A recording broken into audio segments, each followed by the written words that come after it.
We just had, at the very end of that, a little bit of a conversation about live experiences with Pokemon Go, but we are going to go into detail here. With my group right now, I have Judy Lee, Global Head of Experiences at Pinterest.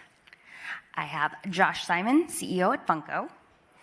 Rahul Gautam, TMT Consulting Leader and America's Media and Entertainment Consulting at Ernst & Young. And then Simon Robinson, COO, WB Studios, and Head of Global Experiences. Thank you all for joining me today. So I just wanted to start off, first, if each one of you could kind of talk about your role as it relates to live experiences and let us know how you are involved in this industry. Sure, I'll start. My name's Judy Lee, and I work at Pinterest, which is quite honestly like a dream job. And so how we think about live experiences, it's really part of like our whole surround sound marketing.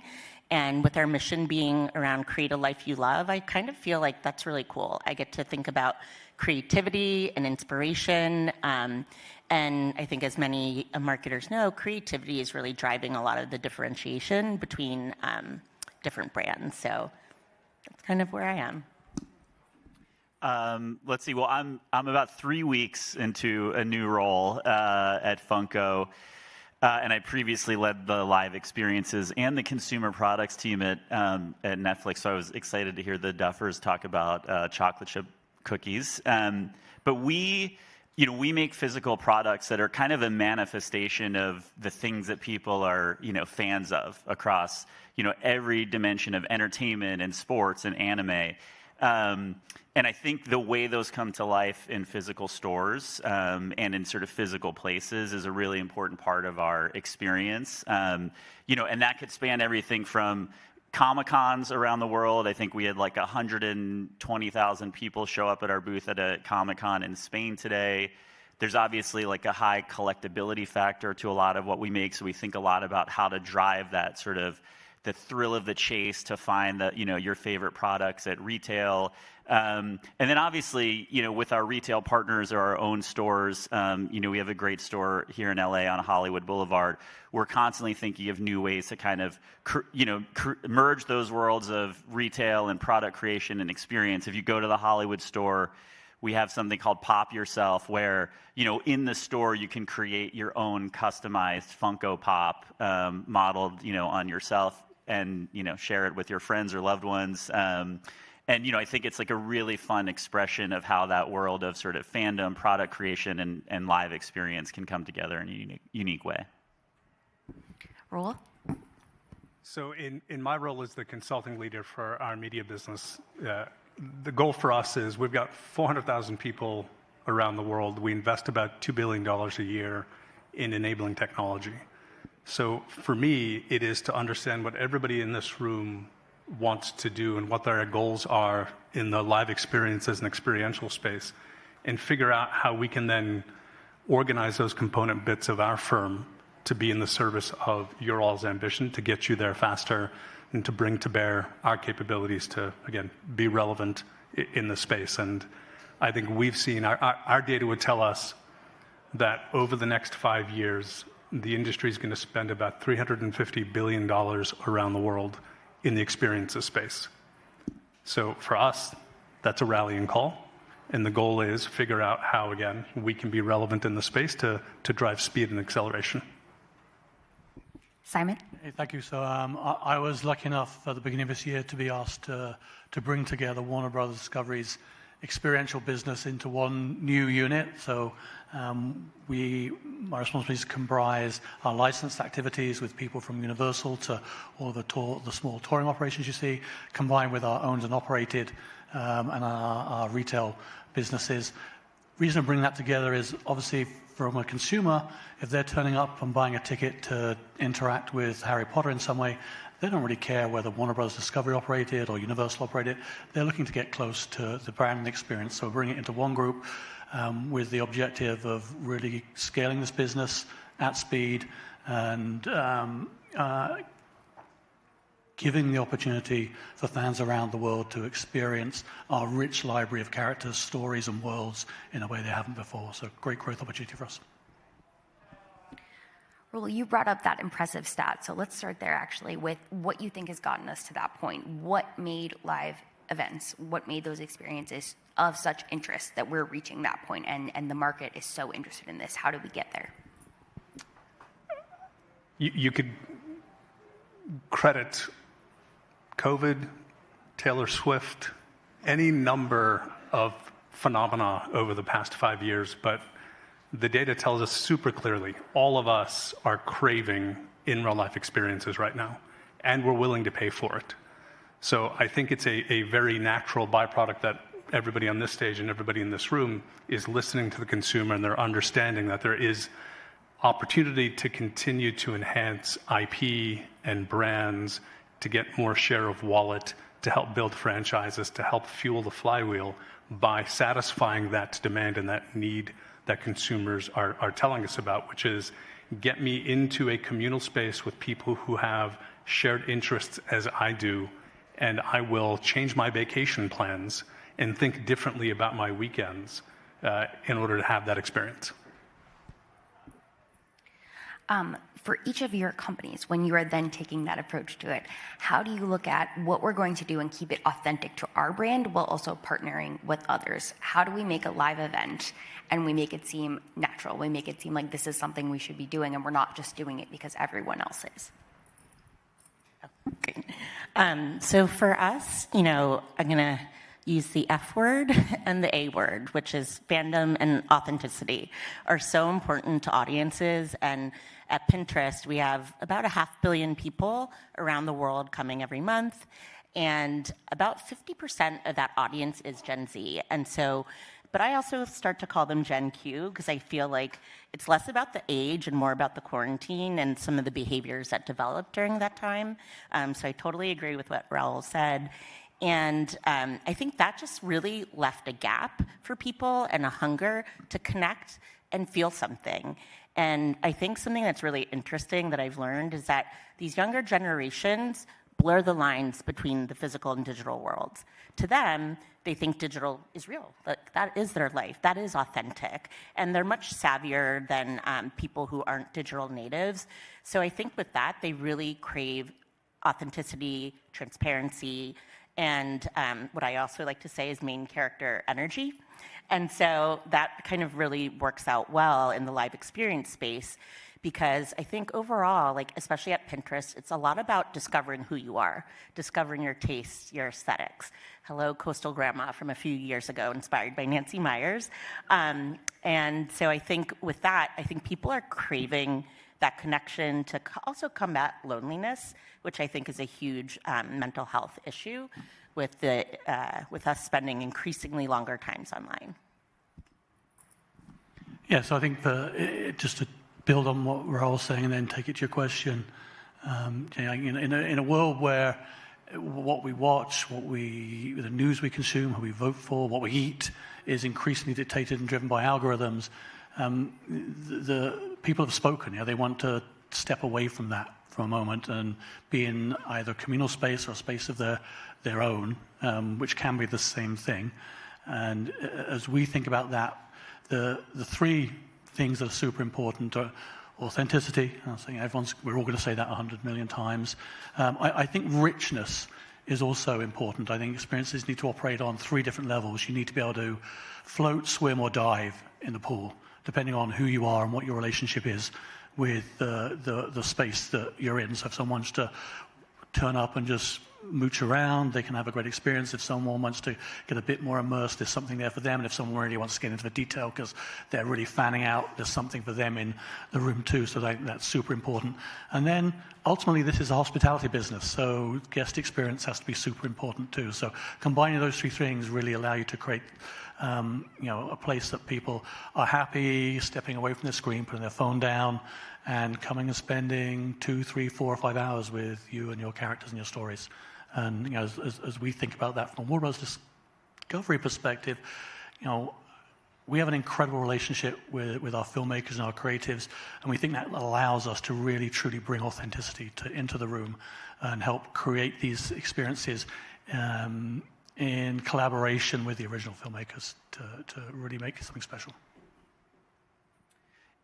So the way that I like to think about it, and it starts with the products we're creating, is this mentality that we're creating more of an artifact versus a souvenir.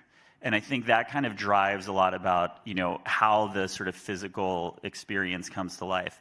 What I mean by that is that for folks who are kind of fans of a movie or TV show, et cetera, the storytelling is so key. I mean, you saw Matt and Ross up here earlier. I mean, they've spent years obsessing every single detail of their world, down to that lunchbox that that they had referenced.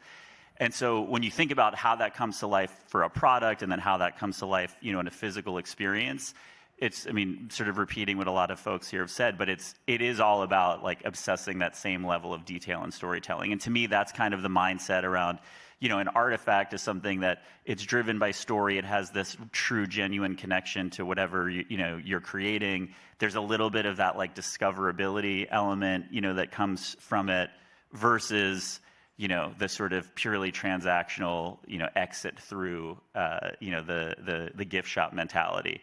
For us, we have the pleasure of being able. We work a lot with partners on all of these things that that we create. So if we get to tap into the world of Harry Potter for the toys we're creating, I mean, we really would start first and foremost with the the world and the stories and the characters, and figure out how to bring that to life in a way that makes you feel like, from an experience standpoint, you're sort of shopping in the world of Hogwarts, if you will. How do you all see live events becoming critical to the entertainment industry overall for growth, the growth opportunity there? I can start. So I think like just building off of what was shared, I think that notion of world building is so important. And on Pinterest, like you can go in, it's not about sharing and kind of peacocking for other people. It's really about what each individual cares about. And so what we've seen with entertainment is that it just even more deeply immerses them in that world. So whether they're trying to dress up as their favorite Harry Potter character, or they want to be one of the K-pop demon hunters, or actually my nephew I just made a custom Funko doll of him. So he is channeling that main character energy, and I wish I knew about the Funko Pop. That would have been easier. And so I do think with that, like we definitely see people like building their own worlds and fandom online, but it just like, when you think about it, they're spending more time with digital content and the fandom and the communities than they are actually viewing it, right? Because if you think it's like an hour or 2 hours or whatever, but they're spending I can't even imagine how many hours on diving deep and kind of inserting themselves in that in the storyline. So I think also that need to co-create and be the star of their own show is also really important. So in that sense, I do think it is like imperative for the entertainment industry to continue building that bridge into the real world. Yeah, I think also sort of evolving from that is building on some of the things you're saying. It's the ability for people to have their own experience within a broader communal experience, yeah, for that to be adaptable. So and repeatable. So it's time for them to go back again and again. It's not, I've been there, done that. I've taken my photo. If I go there again, it won't be any different. It's the opportunity to create a space where they can have their story too. Yeah, I think that's some of the things that people are doing really well. I think of it also just back to the flywheel notion. It's one more propeller in the flywheel for IP owners. It extends brands. It is one more opportunity to drive loyalty. It's one more way to maintain attention for IP and content. It changes windowing strategies potentially. So I think it's a really important component into that flywheel that is just full of opportunity. So sorry, I'm jumping in again, but I think the key to the success there, Rahul, is making it not just a commercial experience. It's about extension of the brand, and everything in the experiential world should be a brand deposit, not a chance to rip money out of someone's pocket. You know? What are some trends you all have been seeing recently across live events? What do you think is working? Premiumization is coming through super clearly. We have an insatiable appetite to spend more and more to feel special, both in advance and planning, but also when we're there. if there's something, back to the point Josh made around artifacts, when I'm on site, my appetite to want to create a deeper and stronger personal connection to that event when I leave it kind of has no bounds. So I think the opportunity to create a memorable experience, create a more commercial experience is coming through super clearly. Yeah, and building on that, I think in addition to kind of being the star of your own show, we also see that people want to remix the things a little bit and make it their own. And so that was kind of our strategy going into Coachella, where our whole theme last year was remix your look.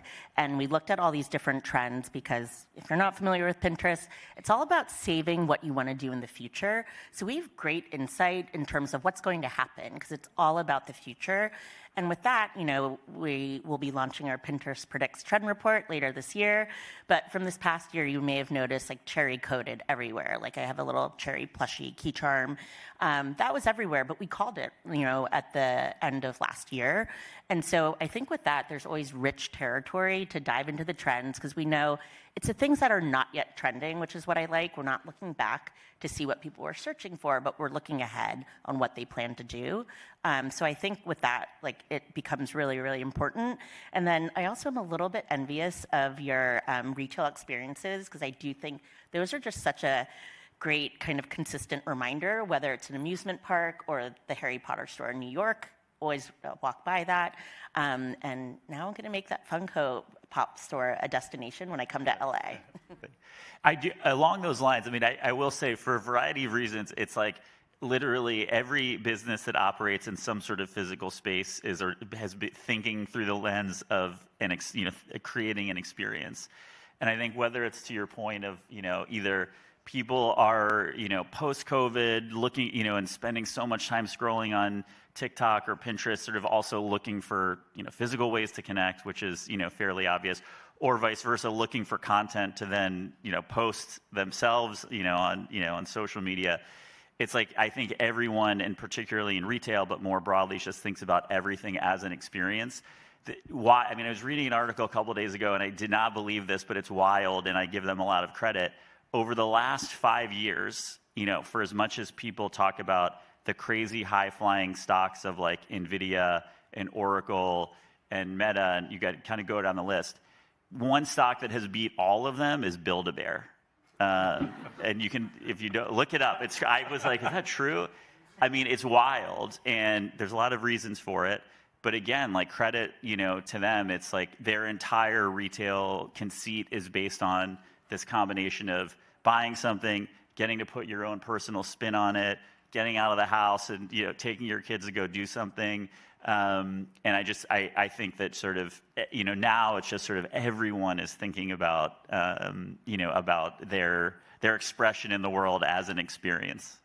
I said just one cautionary tale in terms of trends that we're seeing.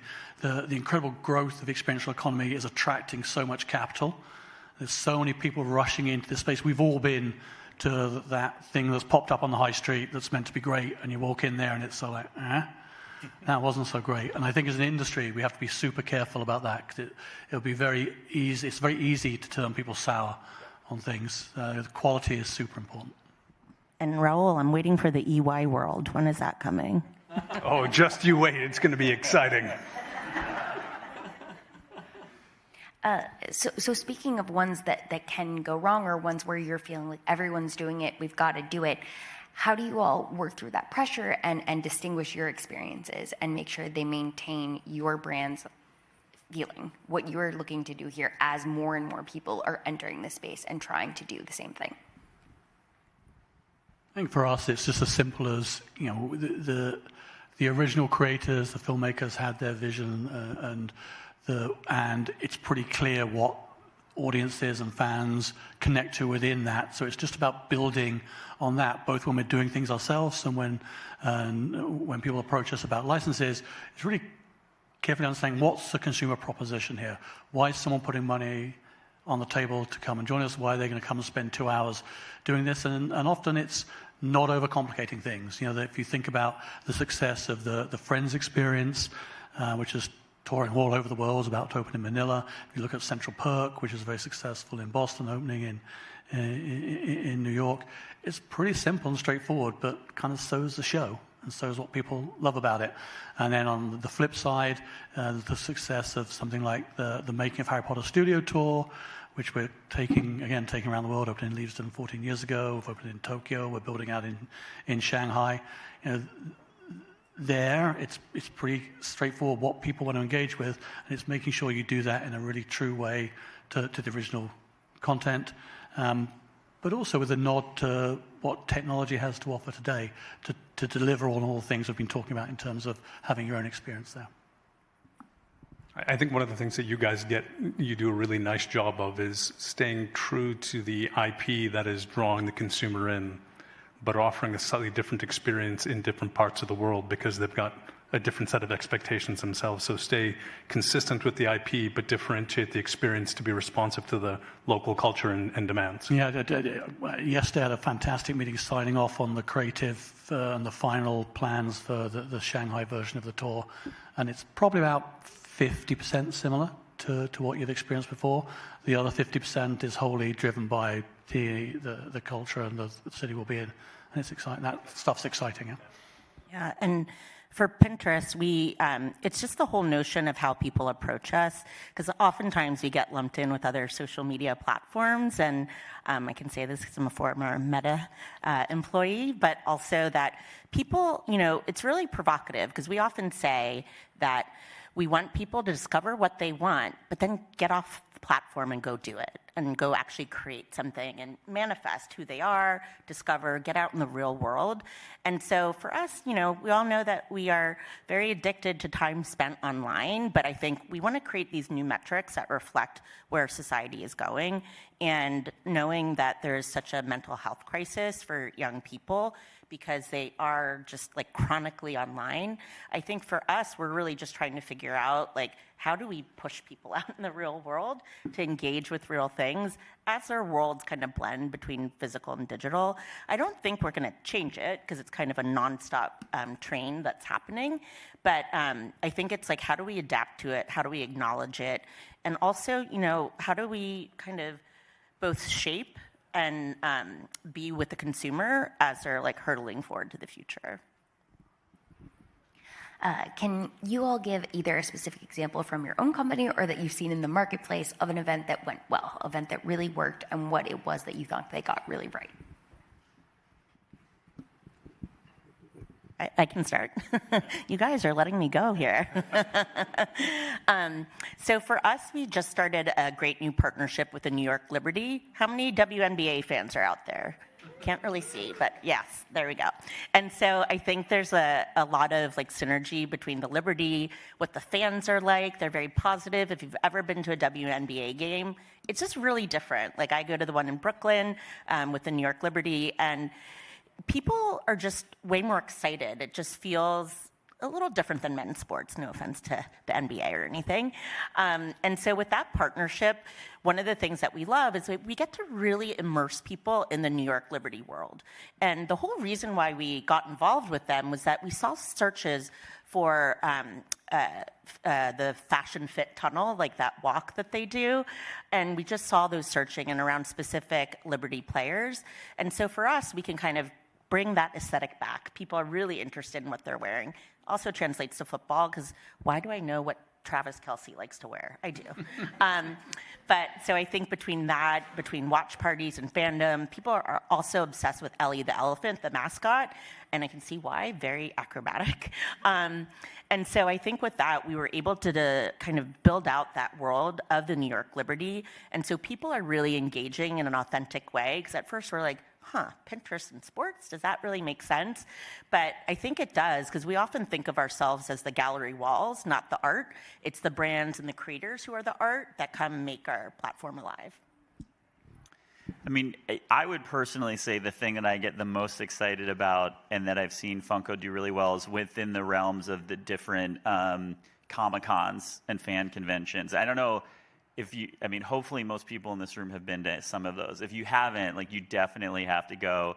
The level of fandom for things in that world is insatiable and extreme. I mean, you walk around and I would say probably at least half, if not upwards of 70 or 80%, depending on the convention, have people like dressed up, as their favorite anime character. Very deep cuts as well. I don't recognize the large majority of these anime characters. Recently, there have been a lot of people dressed up as K-pop Demon Hunter characters, Saja Boys or Huntrix, and that I do know. So I think we have New York Comic Con coming up in a few weeks or 2 weeks, end of next week. I mean, it's just the combination of rabid fandom, people dressing up. We normally we have to do sort of pre-sale ticketing or sort of sign up for slots, because hundreds and hundreds of thousands of people come wanting to sort of buy and find these exclusive products that we sell there. So for security reasons, we have them register in advance. But it's such a fun celebration of whatever genre of entertainment the relevant con is part of that. To me, it's always super inspiring. And I think for Funko, we always try and bring a new experience each time. So there's a new theme, new exclusive products that we're selling. And so, the hype builds in advance of it. We generate some good crowds, and then it's always fun to kind of see what people gravitate towards. Completely different context to anything fun and entertaining, but in the world of EY, the way we're actually doing our own programming, shifting toward that, again, it's a different context, but many of the principles still hold true. So we're doing affiliations with major universities around the world. Right now, we've got programs at Columbia, INSEAD, and Oxford, and we're creating cohorts of 20 clients and bringing them to these institutions for week-long residential programs where we co-develop the curriculum with the university, and we've got somebody from the firm and somebody from the clients together for a week with a broader cohort. And what we find over the week is that it's a wonderful education opportunity, but the clients who show up get to create a sense of community with a group of people from around the world that they didn't know. That is one of the most valuable aspects of the experience that they get out of it. So they leave thinking, okay, I learned something, and now my network is much larger than it used to be of people in a similar position as I am around the world, and I'm more qualified to go do my job next. So our interpretation of this exam question is actually very similar, but just a different context. So just three things quickly for me in terms of what I think works well. Two examples from our world, and one I've experienced as a consumer. The first two from our world in Vegas. If you're into scary things and you're into escape rooms, the It escape room in Vegas, which we did with Jason Egan, is probably one of the best escape rooms you could ever go to. Beautifully done. It can be as scary as you want it to be. So if you're scared of scary stuff, it's not too scary. But if you want to immerse yourself in the world of it, it's fantastic. He's just knocked it out of the park in how he's done that. At the other scale, and also in Vegas, the work we've just done with the Sphere around the reimagining of the Wizard of Oz is kind of lightly experiential, but at the same time as being deeply experiential. I didn't know what to expect of it, and again, highly recommend it. Really, really great execution of in real life experience. And then not RIP, but something I've really enjoyed, and I think is probably best in class. And anyone who gets a chance to go and see it, Masquerade in New York, which is the Sleep No More's team reimagining of the Phantom of the Opera story. Brilliantly executed, truly immersive, joyous experience for a couple of hours on an evening. I think the world was littered with some real best-in-class things. Simon, I'm very curious. Is Masquerade PG-13 so I can go with coworkers? Yes, okay, you can. Good. Yeah, but there are some moments you might. There are bits where you might get peeled off on your own, which aren't. It's not Sleep No More. As we come to the end here, I'd like to look to the future and just ask you all if there are certain challenges you see right now in live events, but you see things in tech and innovation that will make it easier to do certain things moving forward, what those could be, what you all would like to do in the future, and how you see stuff coming about to allow that to happen. I think for me, it's there are two sides of the same coin. Yeah, I think the way in which technology is being used in the experiential world allows us to do things much faster than building a theme park, which takes a very long time and a lot of capital. And I think the flip side of that, the fact that you can do it faster, doesn't necessarily mean you should do it. So I think we always have to be careful about what we're doing. We have to respect and take care of our brands in the same way we do in every other space. Perhaps even more so in a world where we're inviting people to come in to spend time with you. So I think technology, exciting, allows us to both do things more at more speed and also to be more flexible once we've done it. So once you build a space, you can program it. It doesn't have to be the same in 6 months' time as it is today. That's truly exciting, and great creators are going to do great things with that. And the challenge is to make sure they do great things with it. I think the biggest opportunity unlocked, particularly for the global companies, is in the data. I think a lot of firms are rushing to get things online and live and active, sometimes at the expense of having a thoughtful data strategy underpinning the deployment of these experiences, so that all of the incredible data that's being produced, not only just who's coming, but what are they doing, which experiences are they choosing to engage with at what times of the day, at what times of the week. There's incredible insight into that. And I think once firms get that common data strategy and layer understood and implemented, there's another unlock of growth and of engagement from an experience perspective available. I'll double down on the speed answer as well, because the proliferation of what people talk about and are obsessed with, especially when it gets into the world of entertainment, I mean, it happens so quickly. The K-pop Demon Hunters example is like a really great one of something that I think took a lot of people in the world by surprise. And you want to be able to capitalize on those things very quickly. There's like a little bit of a natural barrier to something that's stating the obvious, that's physical and in real life, and kind of takes time to do. And so for even for us, like, we created products that launched a few weeks ago, at least went on pre-sale in pretty much record time for K-pop Demon Hunters. But they were pre-order. It's going to be a little, they'll be in stores later this year. So I have to give a plug for that. But to be able to create sort of a retail experience out of it and get something on the shelves physically, when sort of month in, month out, these trends just kind of pop and can come from out of nowhere, is really a big challenge. And I will just say that I did interrogate Josh with some questions about Funko for my niece and nephew. So there were very specific questions on why only half the K-pop Demon Hunters were live versus the other half. More coming. I don't have all the names, but my niece wrote down all the names, and I was like, oh gosh. So anyway, but I think for me, like, agree with all that's been said, but I also want to offer a counterpoint, because I work for a digital platform and thinking about this all the time, is that it's really easy to get in an algorithmic abyss, and you're not discovering something new. That dopamine hit of like discovering something new and unexpected and delightful. So I do think like being able to break out of that by either engaging things in the real world, or just taking risks or hearing from other people who have really engaged in fandom. And I think the other A word, AI, is definitely here. But I think, like, yes, it helps with agility and a lot of other things and with rote tasks. But for me, I will always say that creativity is a big differentiator. Human creativity always kind of outdoes AI. And so I think with that, it's just like not losing sight of the humanity, the storytelling, and with entertainment, the richness in storytelling is just, you can't find it anywhere else. Great. Well, thank you all so much for joining me today.